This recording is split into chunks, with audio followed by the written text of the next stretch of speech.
সবাইকে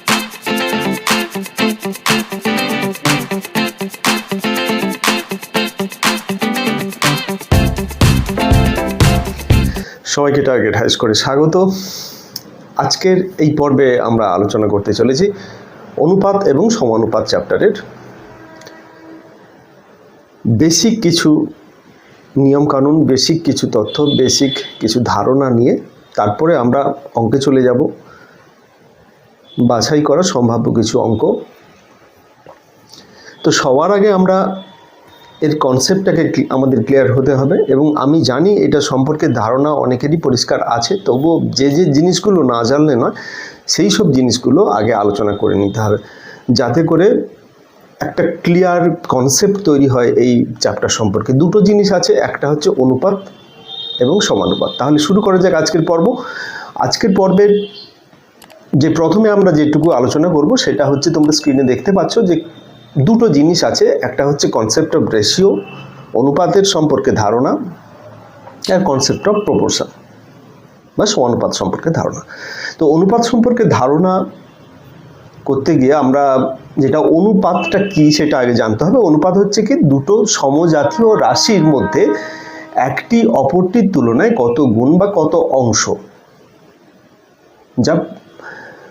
যার দ্বারা প্রকাশ করা যায় তাকে আমরা অনুপাত বলতে পারি। যেমন আমি অনুপাত হিসেবে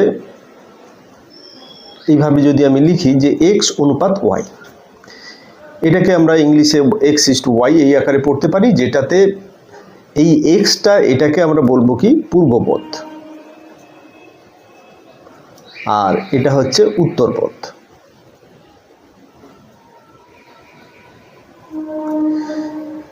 তো এই দুটো জিনিস যেগুলো হচ্ছে অনুপাতের ক্ষেত্রে আমরা ব্যবহার করি, দুটোর নাম। এই অনুপাতটা আসলে কি, যে এই এক্স অনুপাত ওয়াই হচ্ছে কি, অনুপাত বিভিন্ন ফর্মে থাকতে পারে। অনুপাতের সঙ্গে এখানে যে কোনো সংখ্যা, আমি 2 আর 3 দুটো অনুপাত নিলাম। এখানে ধরো একটা মিশ্রণে সেখানে 2 রকমের ধাতু আছে, যেটা হচ্ছে 2:3। এবারে 2:3 আছে মানে আমি ধরে নিতে পারি এটার পরিমাণ 2, এটার পরিমাণ 3, এমনটা নয়, হতেও পারে, কিন্তু শিওর বলা যাবে না যে এই অনুপাতটাই থাকবে, এই পরিমাণটাই থাকবে। অনুপাত মানে হচ্ছে সঠিক পরিমাণ নয়, সেটা পরিমাণের একটা ছোট সংস্করণ, সেটাকে আমরা সংক্ষিপ্ত আকারে করে এবং যতদূর সম্ভব পরস্পর মৌলিক হয় এই আকারে তৈরি করে সবচেয়ে ছোট সংখ্যাতে কনভার্ট করে সেটাকে অনুপাত আকারে তৈরি করি। এটা মেবি হতে পারে এটা 20-30, এটা হতে পারে 10-15, এটা হতে পারে 200-300, নানা কিছু হতে পারে, এই ধরনের বিভিন্ন রকমের হতে পারে। তো আসল ব্যাপারটা একটু লক্ষ্য করলে বোঝা যাবে যে এটা কিন্তু একই হারে দুটো বাড়বে। এটাকে যদি আমি 10 দিয়ে গুণ করি, এটা 10 দিয়ে গুণ করব। এটাকে যদি আমি 20 দিয়ে গুণ করি, এটাকে 20 দিয়ে গুণ করব। সরি, এটা 10 দিয়ে গুণ হয়েছে, এটা 5 দিয়ে গুণ হয়েছে, এটাকে 100 দিয়ে গুণ করেছি। সবই যে গুণ হবে এমনটা নয়, ভাগও করতে পারি, এটাকে ভাগও করতে পারি। যেহেতু এটা একবারে মৌলিক সংখ্যা হয়ে আছে, এটাকে ভাগ করবো। যেমন এরকমের থাকবে, ধর 50 অনুপাত এখানে 75, এইভাবে থাকলো। এটাকে আমরা করে নিতে পারি কি, এটা 25 দিয়ে যদি উভয় পক্ষকে ভাগ করে দিই তাহলে 2:3 হচ্ছে, তো একই আসছে। তো এইভাবে কিন্তু বিভিন্ন, আমরা সাধারণত সবসময় অনুপাতটা যেটা আমরা পাই সেটা হচ্ছে কি, সবচেয়ে ছোট পরস্পর মৌলিক সংখ্যার দুটোর অনুপাত আকারে আমরা দেখতে পাই, এবং সেটার যে সঠিক মান কোনটা সেটা আমরা জানি না। সেটা গণিতক আকারে হতে পারে, সেটা ভাজিতক আকারে হতে পারে। তো সেই জন্য সাধারণত আমরা কি করি, এই সমস্ত এই যে সংখ্যাগুলো আছে, এই 50, 75, 20, 30, 10, 15, 200, 300, এই সমস্ত সংখ্যাকে জেনারেলাইজ করার জন্য, সাধারণভাবে বোঝানোর জন্য এটাকে প্রথমটাকে 2x ধরি, প্রথম অনুপাত 2 এর জন্য এটাকে 2x, এটাকে 3x। এমনটা না এটা 2x এটা 3y হবে না, একই জিনিস আমরা গুণ করব। এখানে x এর মান ভগ্নাংশ হতে পারে, x এর মান কোনো পূর্ণ সংখ্যা হতে পারে। এটাই হচ্ছে অনুপাতের বেসিক জিনিস। এটা অনুপাতের ক্ষেত্রে আমরা গুণ ভাগ এইভাবে করে নিতে পারি, কিন্তু অনুপাতের ক্ষেত্রে একটা জিনিস মাথায় রাখতে হবে এখানে যোগ বিয়োগ করে সেখানে অনুপাতকে সমান করা যাবে না, শুধু কেবলমাত্র গুণ আর ভাগ করে সমপরিমাণ সমজাতীয় সমপরিমাণ জিনিস, এবং অনুপাত করার সময় মাথায় রাখতে হবে দুটোর একক কিন্তু একই হতে হবে, সমজাতীয় হতে হবে, তবেই কিন্তু অনুপাত সম্ভব, না হলে অনুপাত সম্ভব নয়। তাহলে আমরা যে দুটো জিনিস আলোচনা করলাম সেটা হচ্ছে অনুপাত সমানুপাত, অনুপাত কি এবং অনুপাত সমানুপাত আলোচনা করিনি, এখন অনুপাত কি এবং পূর্বপদ এবং উত্তরপদটা কি। এবারে অনুপাতের প্রকারভেদ, অনুপাত বিভিন্ন রকমের হতে পারে। সাধারণভাবে অনুপাতকে আমরা 3 ভাগে ভাগ করে থাকি, তারপরে আরও বিভিন্ন রকমের আসবে, সেটা আমরা পরে আলোচনা করছি। 3 রকমের অনুপাত, একটা হচ্ছে গুরু অনুপাত, আরেকটা হচ্ছে লঘু অনুপাত, আরেকটা হচ্ছে সমানুপাত বা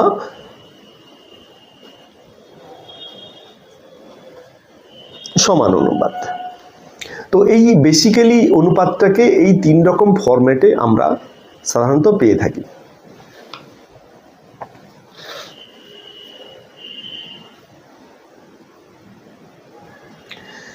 এবারে প্রথমে আমরা গুরু অনুপাতে আসি। গুরু অনুপাতটা কি না, এই গুরু অনুপাতটা প্রথমে যে অনুপাত হচ্ছে যে পূর্বপদ উত্তরপদের অপেক্ষায় বৃহত্তর হয় তাকে বলবো আমরা গুরু অনুপাত। যেমন 5:2 এটা পূর্বপদ আর এটা উত্তরপদ, তাহলে এটা বড় হবে। অনুরূপভাবে লঘু অনুপাত তার ঠিক উল্টোটা হবে, যে পূর্বপদটা উত্তরপদের চেয়ে ছোট হতে পারে, এটা হচ্ছে লঘু অনুপাত। আর সামান্যপাত হচ্ছে এটাকে যদি আমি 2:2 কিংবা 5:5 এইভাবে করি তাহলে এটা হচ্ছে সামান্যপাত। তো এই 3 রকমের অনুপাত আমরা দেখতে পাই। এছাড়াও বিভিন্ন রকমের আছে বৈষম্যানুপাত, সেটার ক্ষেত্রে কি যে অনুপাতের পূর্বপদ এবং উত্তরপদ অসমান হয় তাকে বৈষম্যানুপাত বলে। সেটার ক্ষেত্রে a গ্রেটার দেন b হতে পারে, b গ্রেটার দেন a হতে পারে, কিন্তু লেস দেন হবে না, দুটো আলাদা হবে। সে গ্রেটার দেন লেস দেন যাই হোক না কেন দুটো আলাদা হবে, সেই ক্ষেত্রে বৈষম্যানুপাত। এই গেল 3 রকমের বেসিক অনুপাত। এছাড়াও ব্যস্তানুপাত, যেটা আমরা বিশেষভাবে আলোচনা করব, সেটা হচ্ছে কি ব্যস্ত অনুপাত। তো এইটা হচ্ছে কি ঠিক উল্টো, ব্যস্তানুপাত বা ইনভার্স রেশিও একে ইংলিশে আমরা বলবো। এটা ঠিক যে অনুপাতটা আমি যেটাকে x:y একটা অনুপাত ধরলাম, তার ব্যস্তানুপাত মানে পূর্বপদটা উত্তরপদ এবং উত্তরপদটা পূর্বপদে কনভার্ট হবে, সেই ক্ষেত্রে সেটা হবে ব্যস্তানুপাত, মানে y:x। এটার ক্ষেত্রে যেটা পূর্বপদ ছিল, দ্বিতীয়টার ক্ষেত্রে সেটা উত্তরপদ হয়ে যাবে। এটা হচ্ছে ব্যস্তানুপাত। এরপরে আসছি ক্রমিক অনুপাত।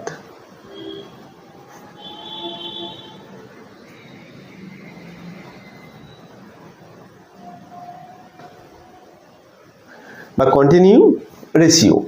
এই ক্রমিক অনুপাতের ক্ষেত্রে সমজাতীয় 3 বা ততোধিক রাশির পরিমাপে যে অনুপাতের মাধ্যমে পরস্পরের তুলনা করা হয় তাকে ক্রমিক অনুপাত বলে। যেমন এটাতে 2 এর চেয়ে বেশি থাকে, যেমন অরুণ বরুণ এবং কিরণ তিনজনের বয়সের অনুপাত দেওয়া আছে, যেটা দেওয়া আছে 15, 16, 17, বা তাদের বয়সের অনুপাত দেওয়া আছে ধরো 28, 30, 32। আমি যদি অনুপাত করি সেখান থেকে আমরা যেটা পাবো, যে এটাকে ছোট করে আমরা করতে পারি 2 দিয়ে 14, 15, 16। তো এই ধরনের অনুপাত পরপর অনুপাত থাকবে, এই ধরনের অনুপাতকে আমরা ক্রমিক অনুপাত বলবো। এরপরে আসি মিশ্র অনুপাত বা যৌগিক অনুপাতে। এটাও ইম্পর্টেন্ট, মিশ্র অনুপাত বা যৌগিক অনুপাত।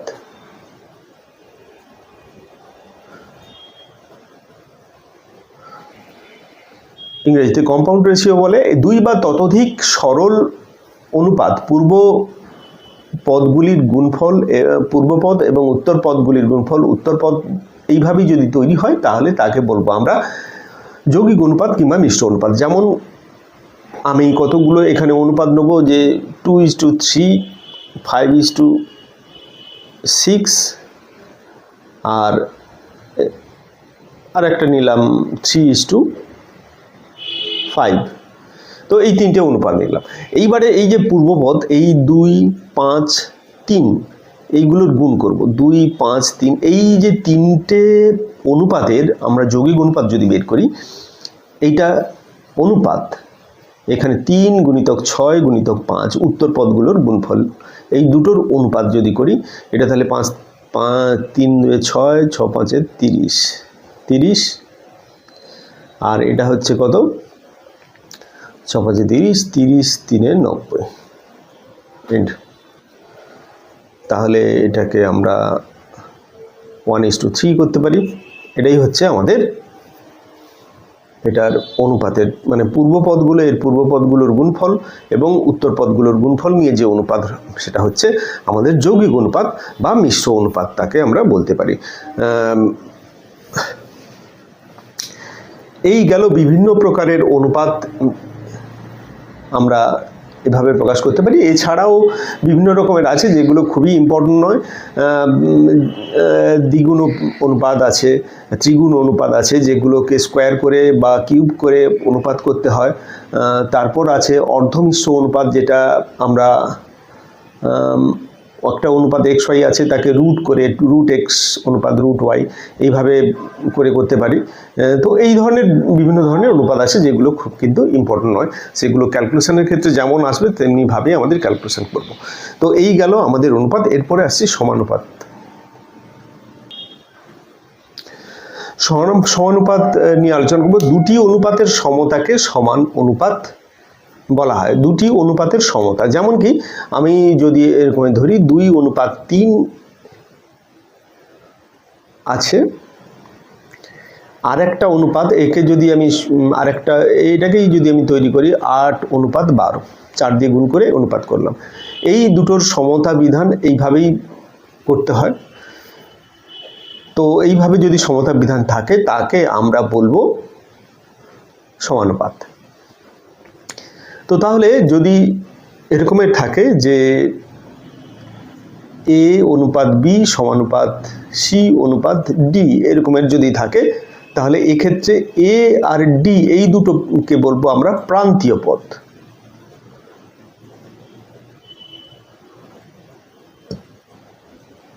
প্রান্তীয় পদ। আচ্ছা, এইখান থেকে আমরা যে পার্টিকুলার কিছু জিনিস আমাদের এখান থেকে বের করতে হবে, সেটা হচ্ছে মধ্য সমানুপাত, তৃতীয় সমানুপাত এবং চতুর্থ সমানুপাত। মধ্য সমানুপাতটা কিভাবে বের করব? মধ্য সমানুপাত,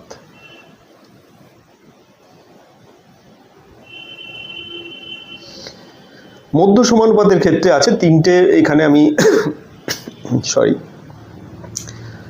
দুটো এখানে সংখ্যা নিলাম a b, এর মধ্য সমানুপাত বের করব। এর মধ্য সমানুপাত সেটা হবে কত? √ab। তো এটার ক্ষেত্রে বেসিক্যালি এরকমের হয়, সমানুপাতকে এইভাবে সমান, এই যে চিহ্নটা, একে আমরা সমান চিহ্ন দিয়েও ব্যবহার করতে পারি। যেমন দুটো এখানে এর মাঝে একটা পদ আমরা ধরে নিতে পারি, মাঝের পদটাকে আমরা x যদি ধরি, a অনুপাত x সমানুপাত x অনুপাত b, তাহলে এটাকে লিখতে পারি কি a অনুপাত x সমান x অনুপাত b। তো এই অনুপাতকে আমরা ভগ্নাংশে কনভার্ট করতে পারি, এটাকে লিখতে পারি a/x = x/b। তো এই ক্ষেত্রে আমরা কোণাগুণি যদি গুণ করি, তাহলে আমরা পাবো x² সমান ab, এবং সেখান থেকে পাবো x সমান √ab। প্লাস মাইনাস দিতে পারি, এখানে রুট করলে প্লাস মাইনাস অবভিয়াসলি হবে, কিন্তু এখানে মাইনাসটা নেওয়া হবে না, কারণ এই দুটো যে a b সংখ্যা, সমস্ত সংখ্যা কিন্তু এখানে পজিটিভ নেওয়া হচ্ছে, সেহেতু পজিটিভটাই নেওয়া হবে √ab।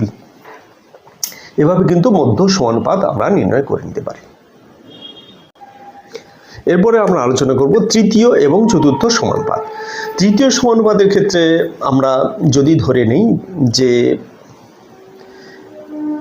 তিনটে পদ a b আর c, তিনটে পদ এইভাবেই সমানুপাত ভাবে আছে, a অনুপাত b সমানুপাত b অনুপাত c, এই cটা আমাদের বের করতে হবে।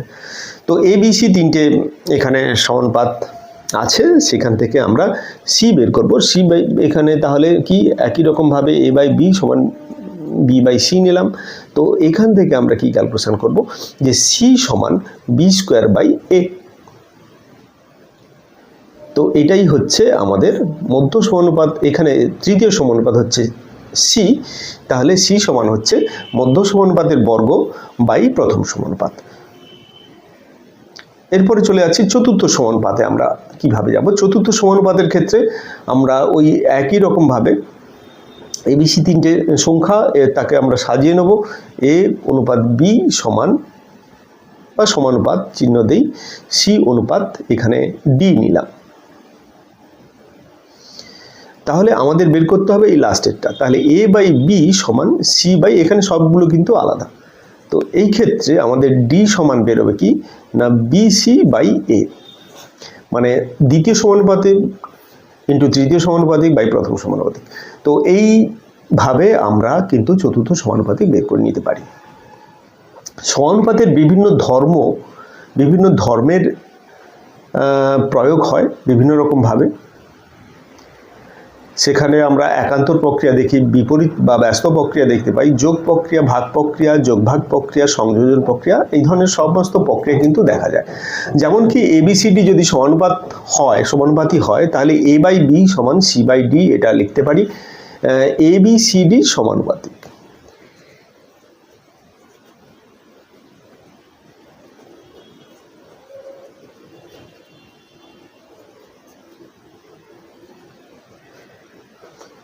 হলে তাহলে 1 নম্বর আমরা কি লিখতে পারি না এ বাই বি সমান সি বাই ডি।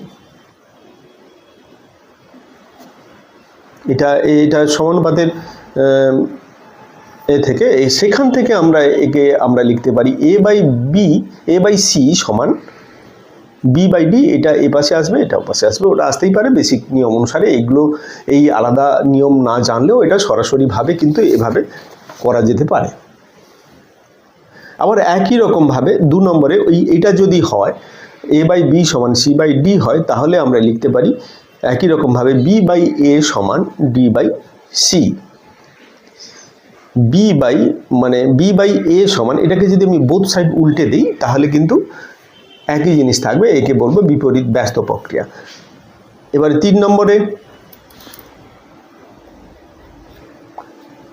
আমরা যোগ প্রক্রিয়া যেটা যাব, যে এ বাই বি সমান সি বাই ডি যদি হয়, এখান থেকে যোগ প্রক্রিয়া কেমন যাব, এটাকে লিখতে পারি এ বাই বি সমান A plus B by B C plus D by D. তার মানে কি হচ্ছে, এটা প্লাস এটা বাই বি সমান এটা প্লাস এটা বাই ডি। বোথ সাইডে আমি +1 বা -1 দিয়ে আমরা এটাকে এইভাবে তৈরি করে নিতে পারি। এবারে 4 নম্বর কি হচ্ছে, ভাগ প্রক্রিয়া। ভাগ প্রক্রিয়াটা কেমন না, ভাগ প্রক্রিয়াটা হচ্ছে ওই একই রকম। এটা যদি হয় সি বাই ডি যদি হয়, এখান থেকে আমরা লিখতে পারি এটা যেরকম যোগ প্রক্রিয়া ছিল এটার ক্ষেত্রে তার ঠিক বিপরীত একই রকমের মাইনাস দিয়ে আসবে। আমি আগে বলেছিলাম +-1 যোগ করে আমি সমান করতে পারি। এছাড়াও যেটা আসবে আমাদের সংযোজন প্রক্রিয়া, এটার মাধ্যমে কিন্তু এই যে বিশেষ প্রক্রিয়াগুলো, এর মাধ্যমে কিন্তু আমরা বিভিন্ন রকমের আমাদের অঙ্ক থাকে, সেই অঙ্কগুলো কিন্তু ডাইরেক্ট সমাধান করতে পারি। যেমন এ বাই বি, এখানে অনেকগুলো অনুপাত আছে, C by D, E by F, সব আলাদা আলাদা ডট ডট ডট ডট করে ইনফিনিটি পর্যন্ত যতদূর পর্যন্ত থাকতে পারে। এটার সমান আমরা লিখতে পারি ওপরগুলোর যোগফল A plus C plus E plus dot dot dot dot by নিচেরগুলোর যোগফল B plus D plus A plus dot dot dot, এটা আমরা লিখতে পারি। তো একই রকমভাবে এটা যেমন লিখতে পারি, এটা সমান থাকলে এইগুলো প্রত্যেকটার সঙ্গে এটা সমান হবে। আবার এইগুলোর প্রত্যেকটার সঙ্গে আমরা এভাবেও লিখতে পারি root of A square plus B square plus C square, A square plus C square উপরেরগুলো plus E square plus dot dot dot dot by, এবারে নিচেরগুলো স্কোয়ারের রুট আসবে ওই একই রকমভাবে B square plus D square plus F A square plus dot dot dot. তো এইগুলো সমস্ত হচ্ছে কিন্তু সংযোজন প্রক্রিয়া। এই সংযোজন প্রক্রিয়ার মাধ্যমে কিন্তু অনেক অঙ্ক থাকে, সেগুলোকে ডাইরেক্ট ক্যালকুলেশন করা যায়। তো এই গেল অনুপাত সমানুপাত সম্পর্কে বেসিক কিছু ধারণা। এবারে আমরা সরাসরি অঙ্কে চলে যাব। তোমরা স্ক্রিনে দেখতে পাচ্ছ যে অঙ্কগুলো আছে। প্রথম যে অঙ্কটা আছে সেটা হচ্ছে 2 মাস 18 দিন এবং 1 মাস 22 দিনকে অনুপাতে প্রকাশ করলে কত হয়। তো এই ক্ষেত্রে 2 মাস 18 দিন সমান, আচ্ছা আমি আগে বলেছি যে অনুপাতগুলো কিন্তু একই এককে থাকতে হবে, না হলে কিন্তু অনুপাত হবে না, সেম সমগোত্রীয়তে থাকতে হবে। তো এখানে যেহেতু 2 মাস 18 দিন আছে আর 1 মাস 22 দিন আছে, সবসময় আমরা এগুলোকে ছোট এককে কনভার্ট করব। এটা একটা মাস আর একটা দিন আছে, আমরা দিনেই কনভার্ট করব। বড় এককে কনভার্ট করা যেতে পারে, কোনো অসুবিধা নেই, সেখান থেকে অনুপাত বের করা যেতে পারে, কিন্তু আমরা ছোট একক করব, কারণ তার সুবিধা হচ্ছে কি যে ছোট একক করলে সেখানে ভগ্নাংশ আসে না। তো এই ক্ষেত্রে 2 মাস 18 দিন সমান 2 মাস হচ্ছে 2 × 30 আর 18 প্লাস 18 মানে 60 প্লাস 18 মানে 78 দিন, আর 1 মাস 22 দিন মানে হচ্ছে 1 × 30 প্লাস 22, তার মানে কত হচ্ছে 52। অতএব নির্ণেয় অনুপাত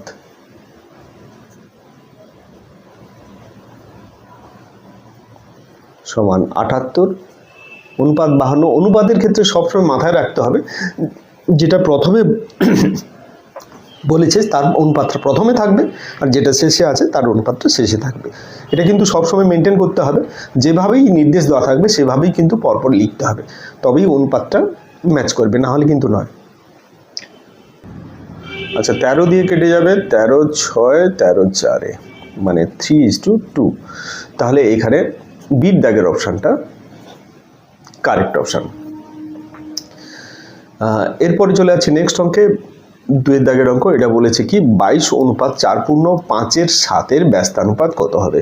তো এটা প্রথমত এটা এই যে অনুপাতটা দেওয়া আছে 22:4.5-7, এটাকে কিন্তু প্রথমে আমরা অপ্রকৃত ভগ্নাংশে কনভার্ট করে নেব।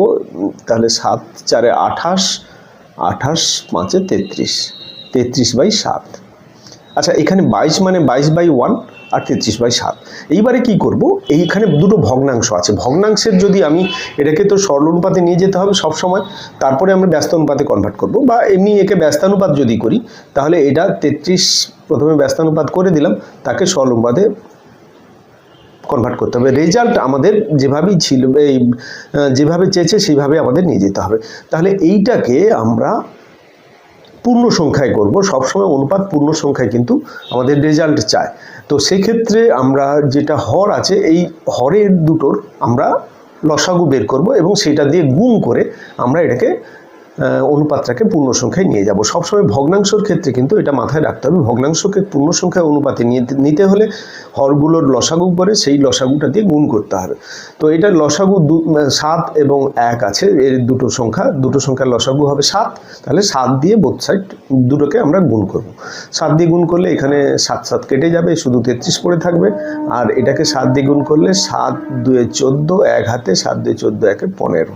তাহলে 33 অনুপাত 154। একে আমরা যদি 11 দিয়ে কেটে দিই, 3 অনুপাত এখানে 11, একে 11, 11 4, তাহলে 154। 13 অনুপাত 14, 3 অনুপাত 14। তাহলে বির দাগের অপশানটা কারেক্ট অপশান, এটাই হবে আমাদের উত্তর। তো আশা করি বুঝতে অসুবিধা হলো না। পরের অঙ্কে চলে যাচ্ছি। নেক্সট অঙ্ক 3 দাগের অঙ্ক। এটা যেটা বলেছে 1:2, 3:5, 2:3 এবং 4:7 অনুপাতগুলির মধ্যে বৃহত্তম অনুপাত কোনটা। তো এই যে অনুপাতগুলো আছে 1:2, 3:5, 2:3, 4:7, এই অনুপাতগুলোকে কিন্তু আমরা ভগ্নাংশে পরিণত করতে পারি। এইটাকে আমরা যদি ভগ্নাংশ করি 1/2 হবে, এটাকে করলে 3/5, এইটাকে করলে 2/3, আর এইটাকে ভগ্নাংশ করলে 4/7। তো এই যে 4টা জিনিস আছে, 4টা জিনিসের মধ্যে এবারে আমরা ভগ্নাংশের মধ্যে কোনটা ছোট কোনটা বড় সেটা আমরা দেখে নেব। বড় ছোট বের করতে গেলে সেই ক্ষেত্রে আমাদের কি করতে হয়, ওই একই রকমভাবে এখানে হরগুলোর আমরা লসাগু করব, সেই লসাগু দিয়ে গুণ করব, যেটা বড় সংখ্যা হবে সেটা বড় অনুপাত হবে। তো লসাগু হচ্ছে কত, 2 5 3 7, 2 5 3, 7 এগুলো সবগুলোই কিন্তু মৌলিক সংখ্যা। তো এদের আমি আলাদা করে কোনো উৎপাদক আসবে না, সেক্ষেত্রে এদের গুণফলটাই হবে এদের লসাগু। তাহলে গুণফল আমরা গুণ যদি করি 7 3 21 আর 5 2 10, 21 10 210, 210 হচ্ছে এর লসাগু। তাহলে হাফকে 210 দিয়ে আমি গুণ করব, 105 হচ্ছে। তাহলে 3 এর 5কে 210 দিয়ে গুণ করব, 5 4 20, 5 2 10। তাহলে 3 2 6, 4 3 12, 126। তারপর আসছে কত, 2 এর 3,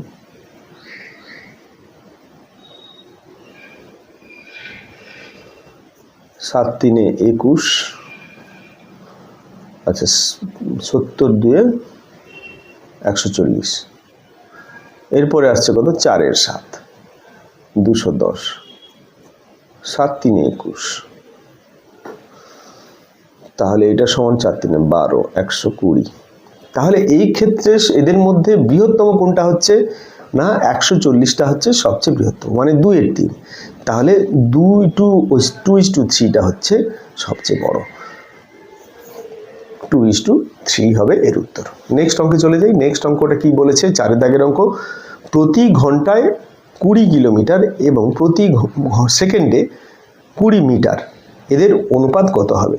আচ্ছা, এই ক্ষেত্রে কিন্তু দুটো গতিবেগের একটা গতিবেগ দেওয়া আছে। একটা হচ্ছে প্রতি ঘন্টায় 20 কিলোমিটার যাচ্ছে, আর একটা সেকেন্ডে 20 মিটার যাচ্ছে। তো সেক্ষেত্রে দুটোই 20 আছে, 1:1 করে দিয়ে চলে আসি যদি, সেক্ষেত্রে কিন্তু প্রচুর ভুল হবে। এটাতে বেসিক জিনিস আমাদের যেটা শিখেছি যে দুটো কিন্তু একই এককে থাকতে হবে। এটার ক্ষেত্রে কিন্তু দুটো গতিবেগের অনুপাত আছে, তাহলে দুটোকে আমরা সেকেন্ডে মিটার এভাবে করে নিতে পারি, বা দুটোকে কিলোমিটার পার ঘন্টা করতে পারি। যেটা সুবিধা মনে হয় সেটাই করা যেতে পারে। তো এই ধরনের অঙ্ক কিন্তু খুবই ইম্পর্টেন্ট অঙ্ক। তো সেক্ষেত্রে আমরা কি করব না, এখানে যেটা আছে এই প্রথমটা আছে, এই যে কিলোমিটার পার ঘন্টা যেটা আছে, যে 20 কিলোমিটার পার ঘন্টাকে আমরা করব কি মিটার পার সেকেন্ড করে নেব। তাহলে 20 কিলোমিটারকে আমরা মিটার করতে গেলে 1000 দিয়ে গুণ করব, আর একে যদি আমি সেকেন্ড ঘন্টা থেকে সেকেন্ড করি 60 গুণিতক 60 দিয়ে ভাগ করব। এইটা অনুপাত 20, এ তো মিটার পার সেকেন্ড আছে, অসুবিধা নেই। এই দুটোর অনুপাত আমরা বের করে নেব। এই দুটোর অনুপাত বের করতে গেলে তাহলে আমরা দুটো শূন্য প্রথমে কেটে দিই, এখানে 3, এখানে 5, আচ্ছা এখানে 3, এটা 10। তাহলে দেখা যাচ্ছে 50/9 অনুপাত 20, 50-এর 9 অনুপাত 20, এটা হচ্ছে এদের অনুপাত। কিন্তু এটাকে পূর্ণ সংখ্যায় আমাদের নিয়ে যেতে হবে। তাহলে 9 দিয়ে আমরা দুটোকে গুণ করব, 50/9 180। এইবারে 0 1 10 দিয়ে আমরা ভাগ করে দেবো অনুপাত দুটোকে, 5/18। তো এটাই হবে আমাদের উত্তর। অনুপাতের এখানে পূর্ণ সংখ্যায় একবারে ছোট আকারে তৈরি করতে গেলে দেখব দুটো পরস্পর মৌলিক। পরস্পর মৌলিক হচ্ছে দুটোর মধ্যে কোনো কমন উৎপাদক থাকবে না, সেখানেই আমরা স্টপ করব। তো এটা হচ্ছে সি হচ্ছে এর উত্তর। তো এইভাবেই আমরা সহজে পেয়ে যাব। চলে যাচ্ছি নেক্সট অঙ্কে। নেক্সট অঙ্কটা দেখে নিই কি বলেছে। তো নেক্সট অঙ্কটা বলেছে কি যে 25/5 সমানুপাত স্টার অনুপাত 3, এই স্টারের মানে তৃতীয় অনুপাতটা এখানে বের করতে হবে। এখানে তাহলে এটাকে যদি আমি ভগ্নাংশ আকারে করে নিই, 25/5 সমানুপাত স্টার/3, তাহলে এই ক্ষেত্রে আমরা স্টার সমান পাবো, স্টার সমান পাবো আমরা কি না 25 গুণিতক এই কোণাকোণি যদি গুণ করি, 25 গুণিতক 3 হচ্ছে বাই 5, 5 5-এ কেটে যাবে, সমান হচ্ছে 15। এই স্টার সমান হবে 15। ডির দাগের অপশানটা কারেক্ট অপশান, স্টারের মান আমরা এখানে পেয়ে যাচ্ছি। নেক্সট অঙ্ক 6 দাগের অঙ্ক বলেছে 2:3, 4:1 এবং 5:8 এর মিশ্র অনুপাত। মিশ্র অনুপাতের কথা বলেছি যে পূর্বপদগুলোর গুণ করব, 2 পূর্বপদ হচ্ছে 2, 4, 5, এগুলো গুণ করব, এটার সঙ্গে অনুপাত করব উত্তর পদগুলির গুণফল 3 গুণিতক 1 গুণিতক 8। তাহলে আমরা এখান থেকে পাচ্ছি কত না 40 অনুপাত এটা 8 3 24, তার মানে হচ্ছে 10। আমি যদি 4 দিয়ে কাটি প্রাথমিকভাবে, 8 দিয়েও কাটবে, 8 5 40, 8 3 24, তাহলে 5:3। তাহলে ডির দাগের অপশানটা কারেক্ট অপশান, 5:3। নেক্সট অঙ্ক বলেছে 7 দাগের অঙ্ক বলেছে যদি x অনুপাত y সমান 4:7 হয় তবে এটা সমান কত হবে। তাহলে x অনুপাত y সমান 4:7 এটা দেওয়া আছে। তাহলে এখান থেকে আমরা এটা বিভিন্ন রকম ভাবে করতে পারি, কোনো ব্যাপার নয়। এটা x/y করতে পারি 4/7, এটাকে করতে পারি x সমান, এটার সঙ্গে কোনো একটা কনস্ট্যান্ট গুণ করব, x সমান 4a আর y সমান 7a, তারপরে এখানে মান বসাতে পারি। বিভিন্ন রকম ভাবে করতে পারি। আমি এই ক্ষেত্রে এটাকে এভাবে করছি, এইটা আছে তো এটাকে ভগ্নাংশ আকারে লিখব। এই সময় এই রকম ক্যালকুলেশন করতে গেলে একে ভগ্নাংশ আকারে লিখলে কাটাকুটি হয়ে ছোট হয়ে যাবে। এখান থেকে আমরা x/y করতে হবে, তো এখান থেকে যদি আমি y ওপরে নিচে কমন নিই তাহলে 21 × x/y প্লাস 4, আর এটা y কমন নিলে 7, তো x/y প্লাস 2, y কেটে যাচ্ছে, x/y এর মান বসাবো 21 গুণিতক 4/7 প্লাস 4 বাই 7 গুণিতক 4/7 প্লাস 2। এবারে 7 7 কেটে যাচ্ছে, এটা 7 3, তার মানে এটার ক্ষেত্রে হচ্ছে কত 4 3 12 প্লাস 4, 12 4 16, আর এটা যাচ্ছে 4 প্লাস 2, তার মানে হচ্ছে 6, 16/6, তার মানে 8/3। এটাকে যদি আমি অনুপাত করি 8:3, তাহলে 8:3 হচ্ছে এর উত্তর। সির দাগের অপশানটা কারেক্ট অপশান। এভাবে করতে পারি, কিংবা এখানে আমি x সমান ধরে নিতে পারি 4k আর y সমান 7k। এবারে এইখানে x y এর জায়গায় মান বসাতে পারি, এটাও করা যেতে পারে। x y এর জায়গায় মান এভাবে বসাতে পারি যে এটাকে 21 গুণিতক 4k প্লাস 4 গুণিতক 7k বাই 7 গুণিতক 4k প্লাস 2 গুণিতক 7k। এবারে গুণ করে আমরা যোগ করে নেব, কে উপরে নিচে কমন নিয়ে নেব, কেটে উপরে নিচে কেটে যাবে, সংখ্যাটা পড়ে থাকবে। সেটার ক্ষেত্রেও ঠিক একই উত্তর আসবে, যেভাবেই খুশি করা যেতে পারে, এটাতে পার্টিকুলার কোনো নিয়ম নেই, এভাবেই যে করতে হবে একটা বিশেষ পদ্ধতিতে তেমন কিছু নয়। এরপরে চলে আছে নেক্সট অঙ্ক 8 দাগের অঙ্ক, x অনুপাত y দেওয়া আছে কত 2:1। আচ্ছা, এটা দেওয়া আছে, তাহলে এখান থেকে আমরা লিখতে পারি x/y সমান 2/1। তো অবভিয়াসলি এখান থেকে আমরা লিখব, বোথ সাইড যদি আমি স্কোয়ার করে দিই, এটা করতেই পারি, 4/1, উভয় পক্ষকে আমরা বর্গ করে দিলাম। এইবারে যোগভাগ প্রক্রিয়া কি না, লবের সঙ্গে হর যোগ হবে আর লবের সঙ্গে হর বিয়োগ হবে, এটা হচ্ছে যোগভাগ প্রক্রিয়া বা ভাগযোগ প্রক্রিয়া। এটা ঠিক উল্টোটা করতে পারি, 4 + 1, এটা যেভাবে হবে এটাও সেই ফরম্যাটে হবে, লবের সঙ্গে হর যোগ করব, লবের সঙ্গে হর বিয়োগ করব, এটা সমান হচ্ছে 5/3। এটাকে যদি উল্টে দিই, অতএব x² - y² by x² + y² সমান হচ্ছে 3/5। তার মানে আমরা যেটা উত্তর পেলাম সেটা হচ্ছে 3:5। এর দাগের অপশানটা কারেক্ট অপশান।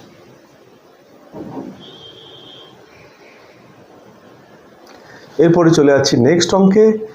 নেক্সট অঙ্ক কি বলেছে দেখে নিই। এখানে 9 দাগের অঙ্ক, a অনুপাত b অনুপাত c সমান আছে 1:3:5।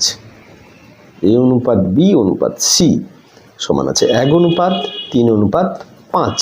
তো এখান থেকে ডাইরেক্ট আমরা a সমান পাবো k, এটার সঙ্গে k গুণ করব, b সমান পাবো 3k আর c সমান পাবো 5k। এবার যেটা দেওয়া আছে 4a - b প্লাস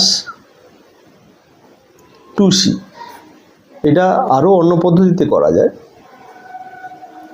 তো এই পদ্ধতিটাই সহজ হবে, সেই জন্য এই পদ্ধতি করলাম। 4 ইন্টু কে মাইনাস 3কে বির জায়গায় বি এর মান বসালাম, সির জায়গাতে সি এর মান বসাবো 2 ইন্টু 5কে, তাহলে 3 ইন্টু কে প্লাস 3কে প্লাস 5কে। তাহলে কে কমন নিয়ে বাদ দিতে পারি। আচ্ছা, তার আগে ক্যালকুলেশন করি। এটা 4কে মাইনাস 3কে প্লাস 10কে মানে 11কে হলো উপরে, আর নিচে হলো এখানে 5 3 8 1 9 9 3 27, 27কে, কে কে কেটে যাবে 11:27। ও এতে আছে, তাহলে 11/27। এখানে ভগ্নাংশে আছে, সেহেতু আমাদের অনুপাতে করার দরকার নেই। 11/27 সির দাগের অপশানটা কারেক্ট অপশান। নেক্সট অঙ্ক 10-এর দাগের অঙ্ক। এটা কি বলেছে একবার দেখে নিই। এ অনুপাত বি সমান সি অনুপাত ডি সমান ই অনুপাত এফ সমান 1/2 হলে এটা সমান কত হবে? অসুবিধা নেই, এখানে এ অনুপাত এটা বিভিন্ন রকমভাবে করা যেতে পারে। যেই নিয়মগুলো আমি বলেছিলাম তার মধ্যে যে কোনো একটা নিয়ম প্রয়োগ করে এইটা সহজে করা যাবে। এ সমান এ বাই বি সমান সি বাই ডি সমান ই বাই এফ সমান হাফ, এটা দেওয়া আছে। তো তাহলে এখান থেকে আমরা কি বের করতে পারি? এখান থেকে বের করে নিতে পারি এ বি এ সি আর এফ এর মান D E, B D F দিয়ে বের করতে পারি। তাহলে এ সমান হচ্ছে হাফ বি, সি সমান হচ্ছে হাফ ডি, আর ই সমান হচ্ছে হাফ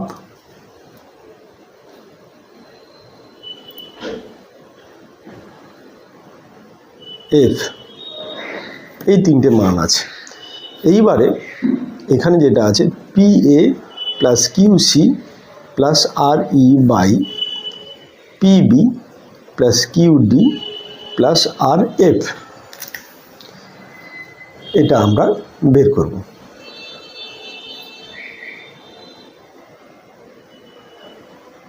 তো এটাকে এভাবে আমরা যদি মান বসিয়ে দিই, তাহলে এর জায়গাতে পি তো পির জায়গাতে আছে, এর জায়গাতে মান বসাবো হাফ বি প্লাস কিউর জায়গায় হাফ, সির জায়গাতে মান বসাবো হাফ ডি প্লাস ইর জায়গাতে মান বসাবো half F, P B plus Q D plus R F. ওপর থেকে যদি হাফ কমন নিয়ে নিই, তাহলে ওপরে থাকছে P B plus Q D plus R F by P B plus Q D plus R F. এটা কেটে যাচ্ছে, তাহলে উত্তর হবে আমাদের হাফ। এই হাফটাকে আমরা অনুপাত করতে পারি 1:2। ডির দাগের অপশনটা কারেক্ট অপশন। আশা করি বুঝতে অসুবিধা হলো না।